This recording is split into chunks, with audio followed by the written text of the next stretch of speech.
In the dark shadows and in the white cold, fearlessly we search for knowledge new and old. We drink the strong spirits and read the ancient tomes. The order of the Abracast, we are the brave and bold. And they returned from searching of the land after 40 days, and they went and came to Moses and to Aaron and to all the congregation of the children of Israel unto the wilderness of Paran and Kadesh, and brought back word unto them and unto all the congregation, and they shewed for them the fruit of the land. And they told him and said, we came unto the land whither thou sent us, and surely it floweth with milk and honey. And this is the fruit of it. Nevertheless, the people be strong and dwell in the land, and the cities are walled and very great. And moreover, we saw the children of Enoch there, and the Amalekites dwell in the land of the south, and the Hittites and the Jebusites and the Amorites dwell in the mountains, and the Canaanites dwell by the sea and by the coast of Jordan. And Caleb stilled the people before Moses and said, let us go up at once and possess it, for we were able to overcome. But the men that went up there said to him, we be not able to go up against these people, for they are stronger than we. And they brought up an evil report of the land which had searched unto the children of Israel, saying, the land through which we have gone to search, it is land that eateth up the inhabitants thereof, and all the people we saw in it are men of great stature. And there we saw the giants, the sons of Anak, which come of the giants. And we were in our own sight as grasshoppers, and so we were in their sight. It was Numbers 13:25 through 33, and now we're going to jump ahead a little bit to Numbers 33. So they sent scouts in to Canaan, the land of Canaan, which is the promised land. God promised the Israelites this land, and when they got there, they sent these scouts in. These scouts came back, and they were like, yo, there's fucking giants living in this fucking land. We're never going to be able to beat them. So Moses and now God are talking. This is Numbers 33.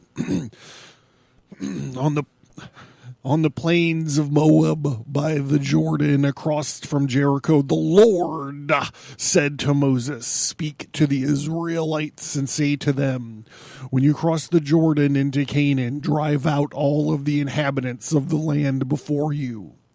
Destroy all their carved images and their cast idols, and demolish all of their high places. Take possession of their land and settle in it, for I have given you the land to possess. Distribute the land by lot, according to your clans.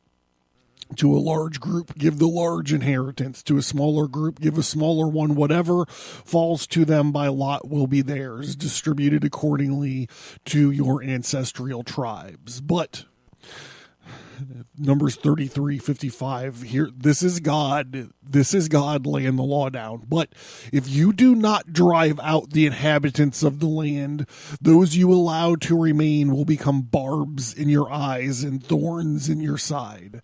They will give you trouble in the land where you will live. And here it goes. And then I will do to you what I plan to do to them. Fucking this Old Testament God is heavy metal. The Abracast, occult, history, conspiracy, and violence.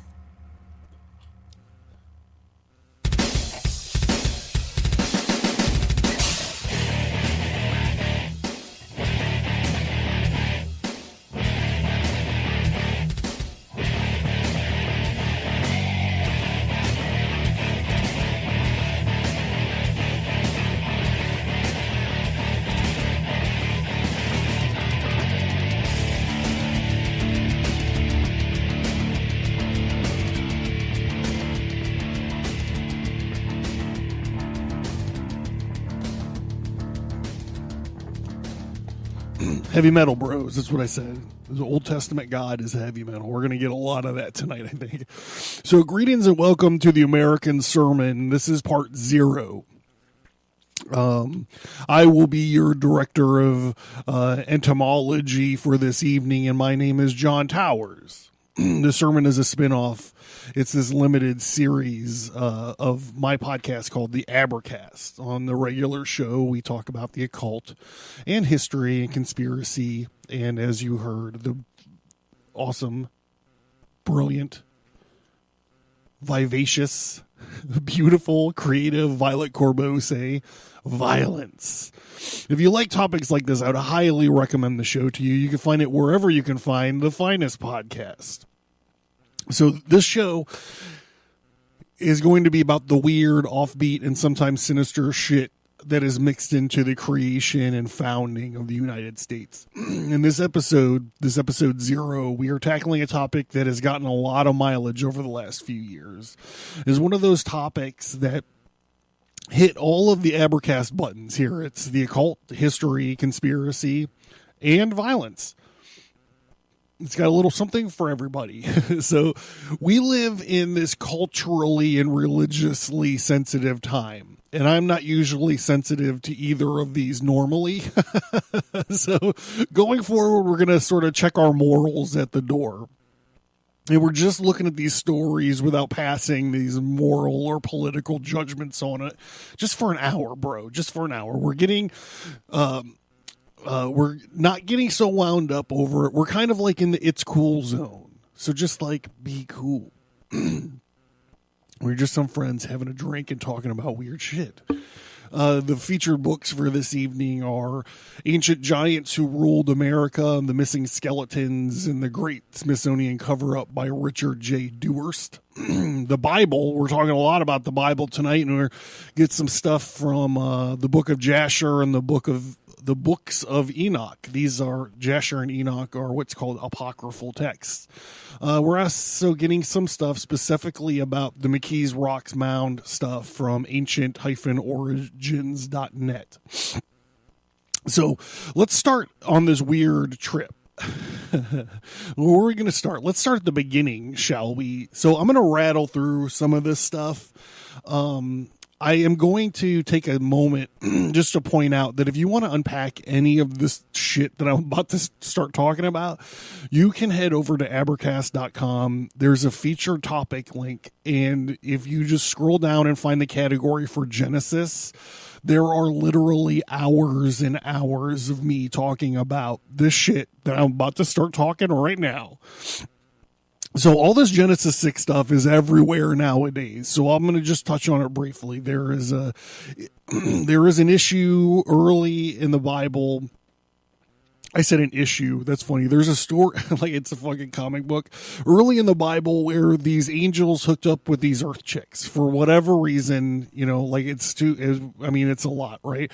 So these angels come down and hook up with these earth chicks. And it's like, it's always about the earth chicks, dude. I swear to God, there are themes that run throughout my whole 140 some odd episodes, and this is one of them. It's always the earth chicks. Anyway, they went down there and they started fucking these earth chicks, and they taught these humans to do all kind of stuff like astrology and magic and, I don't know, cooking and metalwork. And my favorite thing is that it taught them was that the beautification of the eyelids. Ooh la la. And eventually, as it happens, these earth chicks got knocked up with these fucking half angel, half earth chick giants. These fucking monsters who became the rulers of men and tyrants, and they warred with men and each other, and they drained the land of their resources. And eventually God was like, yo, I gotta stomp these motherfuckers out right now. So when we look at the story of God, we see that, this is another one of these threads. Over and over again, we see he's always, I say he, I mean it is always like messing stuff up. there is this story about Leviathan in the book of Job where he accidentally makes like this fucking kaiju sea monster and he's got to do battle with it. And you're like, no, he just made a sea monster and he had to do battle with it. You're like, no, why is he proud that he could beat it if he knew that he created it? Because when he's fucking with Job, Job's like, who the fuck are you? And God's like, what do you mean, motherfucker? I'm the motherfucker that put the harpoons in Leviathan's nose. Like, it's like a rap battle.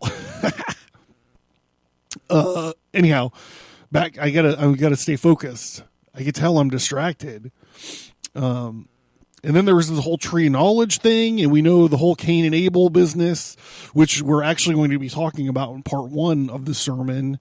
And now here we go. God's going to flood the world and kill everyone except for Noah. He's going to flood the world and kill all these motherfucking giants. And all of it. He's going to kill it all, except for Noah and the people on the ark. All the fucking giants, he's going to fucking kill them. He's going to drown them all. He's got these motherfucking giants' numbers, right? Right? He goes ahead and he binds the offending angel watcher, these watcher angels. He binds them and puts them, buries them under Mount Hermon. And he starts to make it rain, bitch, like you're in a strip club. And the flood goes ahead and the flood kills all the giants, right? Never another giant to be heard from in the biblical text, right? Wrong. After the flood, some say Nimrod. This is another thing you can look up. There's Babylon, there's Tammuz, and there's Genesis things in the feature topic link. There's plenty of Nimrod stuff. Nimrod, who was the first king of men and who built the Tower of Babel, and also who we were talking about in episode 2 of the American Sermon, was a giant.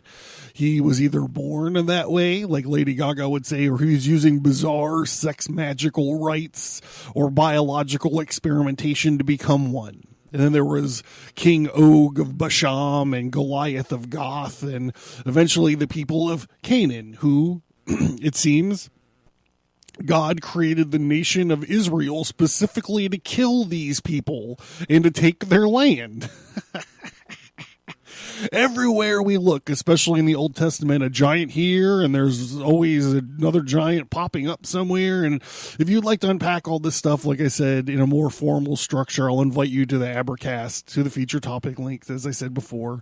Watchers, Enochs, Nephilims, the Flood, Nimrod, the Tower of Babel. Really, there are hours and hours of this stuff over there. I just breezed through this very quickly so we can get to the meat and the potatoes of this thing. So the takeaway here before we shift gears are these giants. They like to rule over men. They fuck everything up. And also the idea of battling and pushing giants off their land. So put a pin in these items. We're going to thematically, we're going to see them again.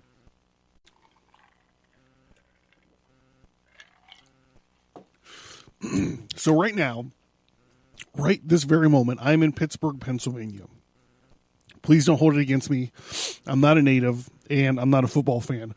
But right across the Ohio River from my house, literally, like I can see it from here, there's an area called McKee's Rocks, or as we call it today, the Rocks.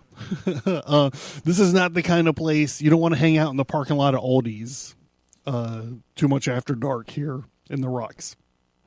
But what a lot of people don't know or don't care to know is that sometimes between 200 BC and 100 AD, these pre-Columbian Native Americans, the Adena people, supposedly built this huge burial mound. It was the largest prehistoric mound in western Pennsylvania. But they built them all over the Ohio Valley, in Ohio, Indiana, Pennsylvania, Kentucky, and West Virginia. The one here in the Rocks was like 16 feet high and 85 feet around. In 1896, officials from the newly formed Carnegie Museum of Natural History started excavating the mound. This archaeologist, Garotet, was in charge of the dig. So there were over 300 bodies. I'm sorry. That's an exaggeration. There were over 30 bodies found in the mound of cremated and bone-bundled human remains, many of which were found in these little stone tombs. And the mound was built up in 3 construction phases. The oldest primary phase of the mound was like 3.5 feet high, with this stuff called tumulus, which is made of river sand and clay, which covered the skeletons of an Edina female. So there was this female in the sandstone tomb, referring to this burial, Frank Garodes. I'm struggling with this fucking guy's name. His field notes mention the person could not have been less than 6 foot 6 inches high. The skull of this burial had been crushed down into the breastbone, and the bones in the feet were missing, according to the historian George Thornton Fleming, who carefully documented these excavations. The remains would have measured 7 feet in height, and the feet and neck intact. With the feet and neck intact. There were several other skeletons from McKee's rocks, which measured between 6 feet 2 inches and 6 feet 4 inches in length. Stuff found in the mound include these are trinkets. They call them funeral wear. What do they have? I can't remember.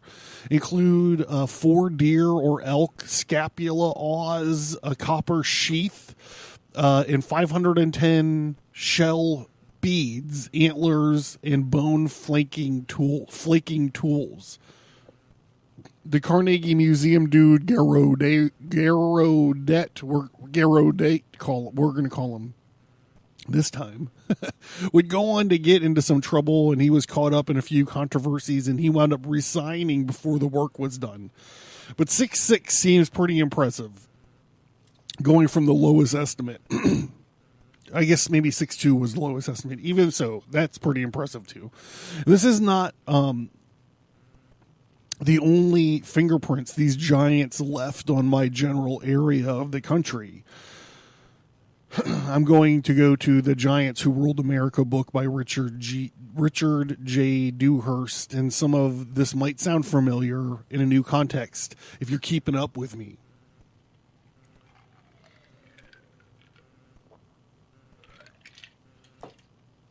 I gotta lube up because there's some reading here.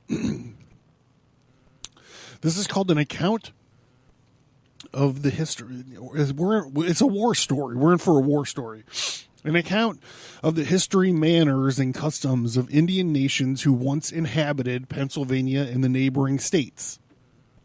1819 by Reverend John Gottlieb Ernestus Heckwelder. The Lenni Lenape, according to legends handed down to them by their ancestors, resided many hundreds of years ago in a very distant country in the western part of the American continent. For some reason I do not find accounted for, they determined on the migrating to the eastward and accordingly set out together in a body.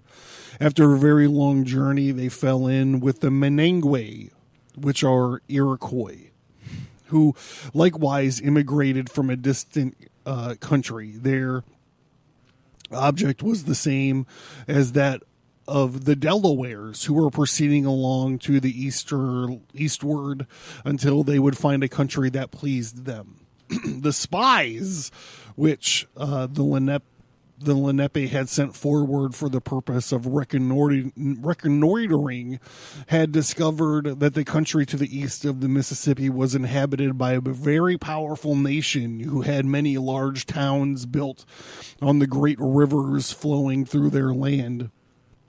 These people, as I was told, called themselves the Taligoo or Taligui. Colonel John Gibson, however, a gentleman who has thorough knowledge of the Indians and speaks several of these languages, is of the opinion that they are not called Talagawe, but Alagawe. It would seem that he is right from the traces of their name, which still remain from the country. The Allegheny River and mountains have indubitably been named after them. The Delawares still call the former Allegawe Sipwe, the river of the Allegawe. Many wonderful things are told of this famous people. Lenni Lenape eventually came into contact with the ancestor race of the Allegheny or Allegawe people. The race even greater in stature than the Lenni Lenape and known for their massive earthworks throughout the regions of Lake Erie and Lake Huron. Heckwilder continues. They are said to have been remarkably tall and stout, and theirs is a tradition where there were giants among them, people of a much larger size than the Lenape. It is related that they had built regular fortifications or entrenchments. I've seen many of these fortifications said to be built by them, two of which are particularly were remarkable. One of them was near the mouth of the River Huron, which empties itself into Lake Sinclair. On the north side of that lake at a distance of about 20 miles northeast of Detroit. The other works properly entrenchments, being walls or banks of earth regularly thrown up with a deep ditch on the outside, were on the River Huron east of Sandusky. This is like where Cedar Point is. About 6 or 8 miles from Lake Erie. Outside of the gateways of these entrenchments were a number of large flat mounds in which the Indian pilot said were buried hundreds of slain Allegawe. When the Lenape arrived at the banks of the Mississippi, they sent a message to the Allegawe to request permission to settle themselves in their neighborhood. It was refused them. They said they had to build a wall, but they obtained leave to pass through the country and to seek settlement further eastward. They accordingly began to cross, but when the Allegawe, seeing their numbers were so very great, and in fact consisted of many thousands, they made a furious attack on those who had crossed, threatening them all with destruction if they dared persist in coming over to their side of the river.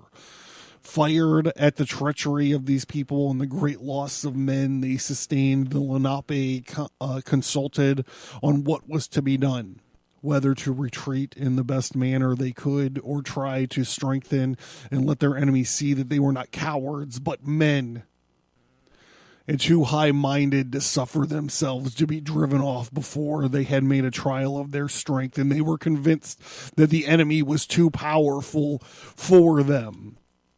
You see what I'm saying? This sounds real familiar, Pilgrim. We're going to do this real quick.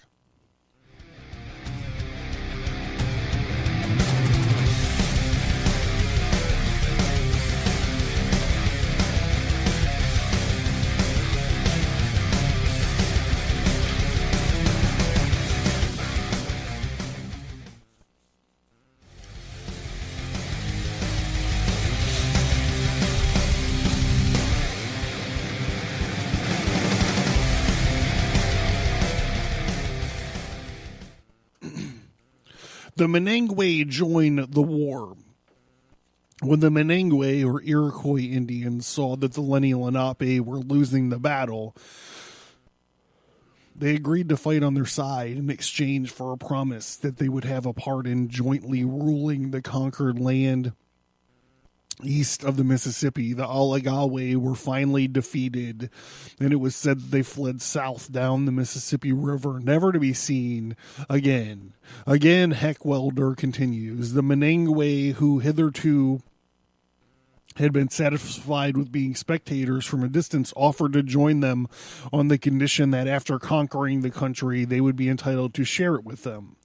The proposal was accepted, and the resolution was taken by the two nations to conquer or die. Having thus united forces, the Lenape, the Menengwe declared war against the Allegawe, and the great battles were fought, for which many warriors fell on both sides. The enemy fortified their large towns and erected fortifications, especially for the large rivers and near the lakes, where they were successfully attacked and sometimes stormed by these allies.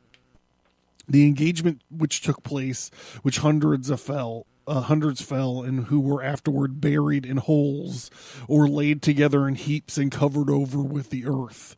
No quarter was given, so that the Allegawe at last, finding that their destruction was inevitable if they persisted into their obstinacy, abandoned the country to the conquerors and fled down the Mississippi River, from whence they never returned. Imagine how fucking heavy metal this scene was. To me, it was like these tribes of Native Americans or American Indians or whatever you want to call them. I see them creeping through the green woods with their moccasins and their war paint on, tomahawk in hand, or bows and arrows drawn and at the ready to count coup on these giant assholes.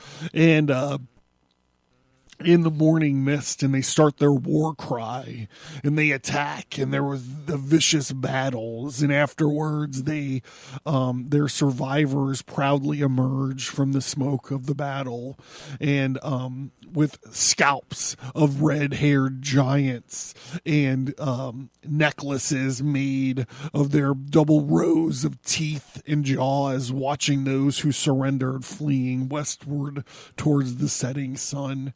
This is the direction that they just came from. Whatever awful event is pushing them away, they are sending these survivors of their war, the surviving enemies of their war. They're sending them to go face whatever destruction all three of these tribes were fleeing. I think that's crazy. But the craziest part, bros, is this is just one guy with one story. There were stories of battles with these giants. This one was 130 miles to the north of here in Ashtabula County, Ohio. Mass giant burial evidence in a bloody battle. Well, this is one of many accounts that reports a giant's jaw was big enough to fit over that of a normal man. In the case of the burial field, was thought to contain between 2,000 and 3,000 skeletons. This is from the history of Ashtabula County in the year 1800. The graves were distinguished by slight depressions on the surface of the earth and deposited in straight rows. The number of these graves had been estimated to be between 2,000 and 3,000. Aaron Wright made a careful examination of these depressions and found them invariably to contain human bones blackened with time, which upon exposure to the air quickly crumbled to dust. Some of these bones were of unusual size and evidently belonged to a race aligned with giants. Skulls were taken from these mounds, which were of sufficient capacity to admit the skull of a normal man. They're saying he can wear his skull as a fucking hat. The jawbones that may be fitted over the face with equal facility, and the bones of the upper and lower extremities were of corresponding size. This book, bros, is packed with accounts of giant bones being dug up with swords and armors and even crowns. Giant crowned, I'm just going to flip through some of these. Giant crowned royalty is found. Athens, Georgia banner, May 6, 1884. All the relics were shipped to the Smithsonian. All the relics were carefully packed and sent to the Smithsonian Institute and are said to be the most interesting collection ever found in America. The next one, World's Fair dig leads to a giant monarch. Giant skeletons, evidently of prehistoric monarchs, exhumed in Ohio, Centrilla, Ohio Enterprise, November 21, 1891. There are pictures that go with some of these articles. There are pictures that go with some of these articles that will shake your whole fucking worldview. Indiana's 8-foot giants wore copper armor. Oakland Tribune, January 3rd, 1926. Getting out of this real quick, in that 1884 one, we start seeing the next thread of our story, the Smithsonian. Check out the last few items. And then we're going to shift focus for a while.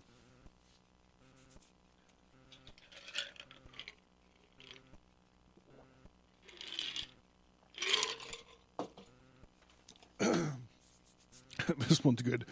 Rancher refuses to sell skeleton of giant. Arizona Journal Miner, October 13th, 1911. Peter Marks, of the Marks brothers of Walnut Creek, discovered prehistoric human giant on his farm several weeks ago. While in the city yesterday, he stated that the curiosity is attracting such a deep interest in the scientific circles that he almost delayed with his letter. And during the past 2 weeks, he has been visited by Mr. and Mrs. Shoup, the former attaché of the Smithsonian Institute at Washington, who made the long journey for the express purpose of viewing the frame of the giant of other days. Mr. Shoup was provided with photographic instruments, and he took several pictures.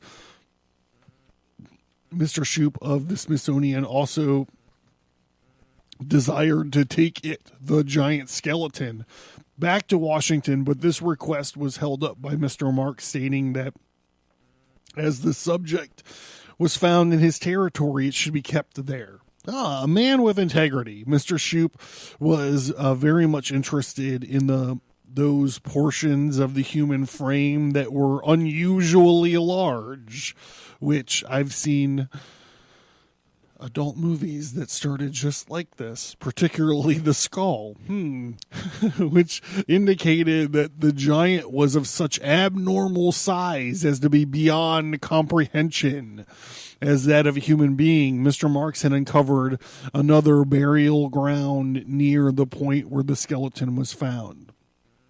There is a story, there's story after story here of the Smithsonian taking these bones, and then what? What did they do? They have these giant skeletons. Where'd they go? It is important to notice that Dewhurst got access to all of these stories by searching old newspapers. So is it fake news? I don't know. Is it news that's been obfuscated? I don't know. Let's get into it. He reproduces a lot of the pictures of these giant skeletons that ran with these articles, and it's fascinating. Once these skeletons seem to be taken, they all eventually disappear, though. A lot of people, especially Richard J. Dewhurst, in this book points to this guy, John Wesley Powell, who in 1879 became the first director of the Bureau of Ethnology at the Smithsonian Institution. And he wrote this thing that people, well, at least Dewhurst calls the Powell Doctrine nowadays. The official name for it is On the Limitations to the Use of Some Anthropological Data. So I'm not going to read this whole thing here, but you'll get the idea of it in a moment. We're just going to skip through it. I have some paragraphs selected. Okay, so investigation. This is this Powell Doctrine. Investigations in this department are of great interest and have attracted to the field a host of workers, but in general review of the mass of published matter exhibits the fact that the uses of which the material has been put have not always been wise. In the monuments of antiquity found throughout North America, and the camp and village sites, graves, mounds, ruins, and scattered works of art, the origin and development of the art in a savage and barbaric life may be satisfactorily studied. Incidentally, too, hints of customs may be discovered, but outside of this, the discoveries made have often been illegitimately used, especially for the purpose of connecting the tribes of North America with peoples or so-called races of antiquity or in other portions of the world. A brief review of some conclusions that must be accepted in the present status of the science will exhibit the futility of these attempts. It is now established fact that man has widely scattered over the earth at least as early as the beginning of the Quaternary period and perhaps the Pliocene times. So he goes on to say, on the Southwest Native Americans and their culture, it may be said that the Pueblos discovered in the southwestern portions of the United States and the further south through Mexico and perhaps in the Central American tribes are known by having a culture quite as far advanced as any exhibited in the discovered ruins. In this respect, then, there is no need to search for extraliminal origin through lost tribes for any art exhibited. So he goes on to say about the mound builders. With regard to the mounds so widely scattered between the two oceans, so he's talking about the mounds, I guess, also in like Scotland and Ireland and England and in Europe. It may also be said the mound building tribes were known in early history or discovery of this continent, and that the vestiges of art discovered do not excel in any respect to the arts to the Indian tribes known to history. There is therefore no reason for us to search for extraliminal origins through the lost tribes for the art discovered in the mounds of North America. About picture writing of the Native Americans, he says, the pictographs of North America were made on diverse substances, barks, trees, tablets of wood, the skin of animals, and the surfaces of rocks were all used for this purpose. But the great body of picture writing as preserved to us is found on rock surfaces, and these are the most enduring. Hence, it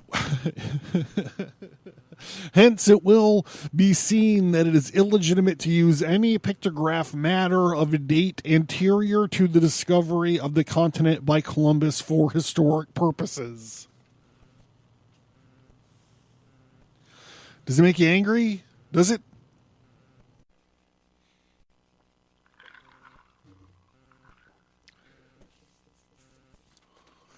So I'll summarize this. If it doesn't fit into our narrative, make it fit or disregard it. And that's what they did. Statements flowed forth from the Smithsonian and other establishments about the misidentification, forgeries, and misunderstood evidence. Dewhurst goes on to state what he believes is the reason for the stance, as it has to do with the systematic marginalization of the Native Americans for the Western expansion. This is the policy of manifest destiny, for which highlighted the virtue of Americans and sort of gave them the God-given right to take the land from these Indians. After all, you know, they're just primitives who don't produce anything but basic pictograms, right?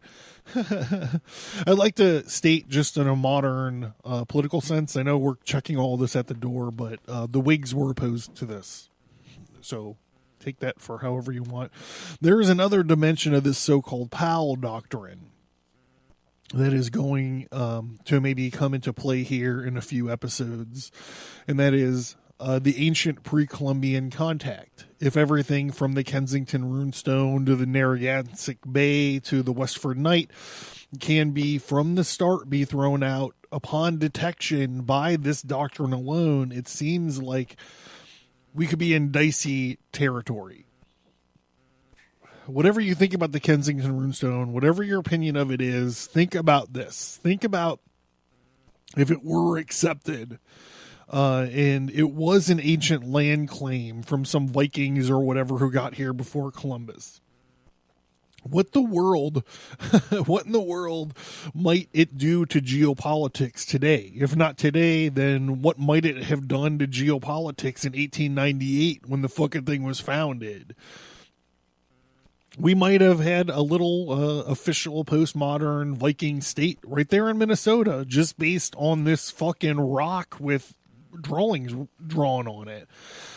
So I am curious what you guys think about all this. Do you think there were giants in America? Do you think there were giants at all, maybe ruling over normal sized people in ancient America? Do you think that they were linked to biblical giants?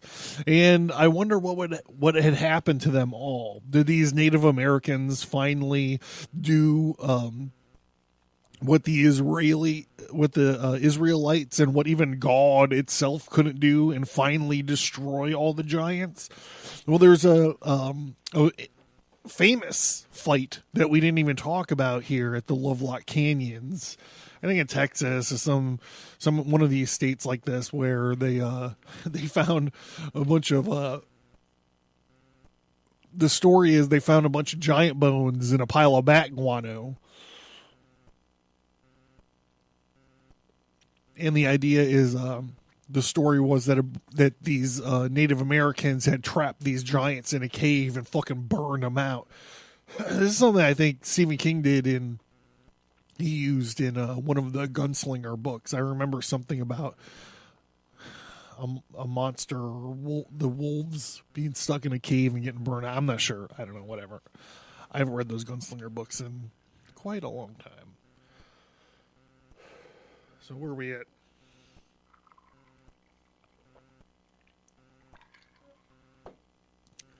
Thank you guys for tuning in. I hope that you go on to enjoy this limited series. If you want to unpack some of these topics we got into tonight, please check out abercast.com. There is a featured topic link. There's a whole section on Genesis where you can find a ton of this stuff on the Genesis 6 giants. There's also a pretty cool episode, a critical evaluation of the giant of Kandahar. You can find that in the general occult section. You can check out my books there if you dig the stuff we got into talking about tonight.